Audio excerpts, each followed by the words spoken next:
এবার আর কোনো চিন্তা নেই, অন্নপূর্ণা যোজনার টাকা প্রায় প্রত্যেকেই পেতে চলেছেন যারা যোগ্য। আপনাদের ব্যাংক অ্যাকাউন্টে হয়তো টাকা ঢোকেনি, কিংবা আপনার যখন স্ট্যাটাস চেক করেছেন সেখানে অ্যাপ্রুভ দেখায়নি, রিজেক্ট করে দিয়েছে। কোনো চিন্তা নেই, রিজেক্ট করলেও কোনো সমস্যা নেই, আপনার টাকা ঢুকবে।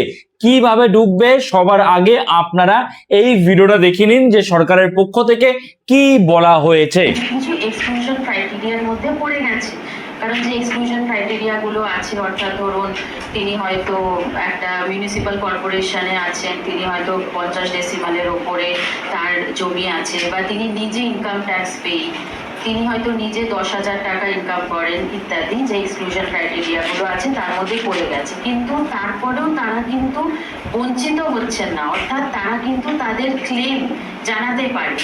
অর্থাৎ তার যদি টাকাটা না ঢোকে তিনি একটা ক্লেম করবেন, সেই ক্লেমটাতে যদি আবার জেলা প্রশাসন সেইটাকে যদি এনকোয়ারি করে ভেরিফিকেশন করে দেখে যে উনি এলিজিবল আছেন, তাহলে কিন্তু তিনিও আবার পাবেন।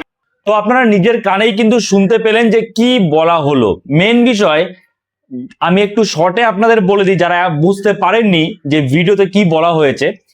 অন্নপূর্ণা যোজনার টাকা আপনারা প্রত্যেকেই পাবেন যদি আপনি যোগ্য হন। যদি আপনাকে রিজেক্ট করে দেওয়া হয়ে থাকে তবুও আপনি পাবেন।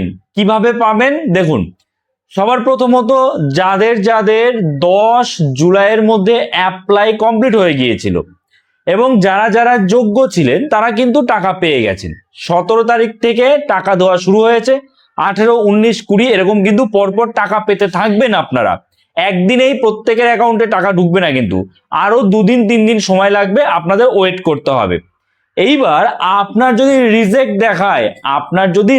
দেখায় তাহলে আপনি কি করবেন? আপনাকে রিজেক্ট করে দেওয়া হয়েছে কিন্তু আপনি নতুন নিয়ম অনুযায়ী যোগ্য, কিংবা আপনি ভাবছেন যে আপনার এই বিষয়টা বা আপনার আবেদনটা পুনর্বিবেচনা করা প্রয়োজন, সেক্ষেত্রে আপনাকে কিন্তু আবারও আবেদন করতে, অর্থাৎ আপনাকে কিন্তু ক্লেম করতে হবে।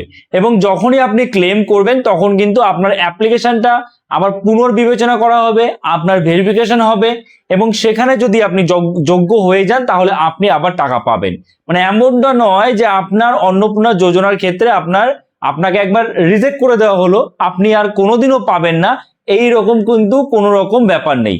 আপনি যদি যোগ্য হন, আজকে যোগ্য নন, 2 দিন পরে যোগ্য যদি হন, মনে করুন আপনার এখন হয়তো 10,000 টাকা ইনকাম আছে মান্থলি, এবং সেই ইনফরমেশনটা সরকারের কাছে রয়েছে, আপনি চাকরি করেন বা আপনি কোনো কাজ করেন, আপনি প্রধান বেনিফিশিয়ারি অন্নপূর্ণা যোজনার, তো আপনার 10,000 টাকা ইনকাম রয়েছে বা তার বেশি ইনকাম রয়েছে, সেই তথ্য সরকারের কাছে রয়েছে, যে কারণে আপনাকে বাতিল করা হয়েছে। বাই চান্স দেখা গেল ইন ফিউচারে হয়তো আপনার সেই ইনকামটা কমে গেল, তখন কিন্তু আপনি আবার অ্যাপ্লাই করতে পারবেন। কিংবা মোট কথা আপনার যদি রিজেক্ট হয়ে যায় আপনি আবার সেখানে ক্লেম করতে পারবেন। অ্যাপ্লাই বলতে কি, ক্লেম করতে পারবেন, আপনি আবার আবেদন করতে পারবেন যে আমার যে অ্যাপ্লিকেশন, আমি যে আবেদন করেছি অন্নপূর্ণা যোজনার জন্য, সেটা পুনর্বিবেচনা করা হোক, ভেরিফিকেশন করা হোক, এবং সেখানে আবার কিন্তু আপনার পুনর্বিবেচনা করা হবে এবং আপনি যদি যোগ্য হয়ে যান আপনাকে কিন্তু টাকা দেওয়া হবে। কি বললাম বুঝতে পেরেছেন?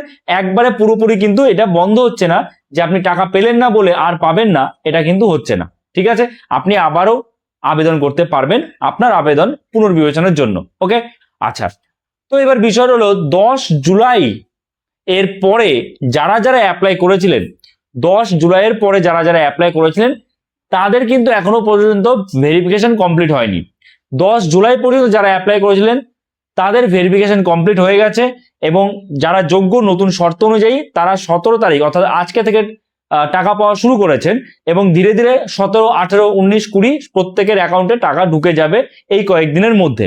ঠিক আছে, আজকে পাননি বলে এমন নয় যে আপনি আর পাবেন না। আপনি যোগ্য হলে এখন 18 তারিখ আছে, 19 তারিখ আছে, 20 তারিখ আছে, এই তারিখগুলো কিন্তু রয়েছে, এর মধ্যে আপনার ব্যাংক অ্যাকাউন্টে টাকা ঢুকে যাবে। আর যারা 10 জুলাইয়ের পরে অ্যাপ্লাই করেছিলেন তাদের কিন্তু ভেরিফিকেশন আশা করা যায় এর মধ্যেই, মানে এই আগস্টের মধ্যেই কমপ্লিট হয়ে যাবে, এবং সেপ্টেম্বরের আপনারা সেকেন্ড উইক অর্থাৎ দ্বিতীয় সপ্তাহ থেকে টাকা পেতে থাকবেন আপনাদের ব্যাংক অ্যাকাউন্টে। সো এই ছিল একটা আপডেট, অবশ্যই একটা লাইক করে দেবেন এবং অন্যদের সাথেও শেয়ার করে দেবেন। আর এইরকমই নতুন তথ্য আপডেট পাওয়ার জন্য চ্যানেলটাকে সাবস্ক্রাইব করতে কিন্তু ভুলে যাবেন না। তো চলুন দেখা হচ্ছে নতুন কোনো ভিডিওতে, সবাই ভালো থাকবেন।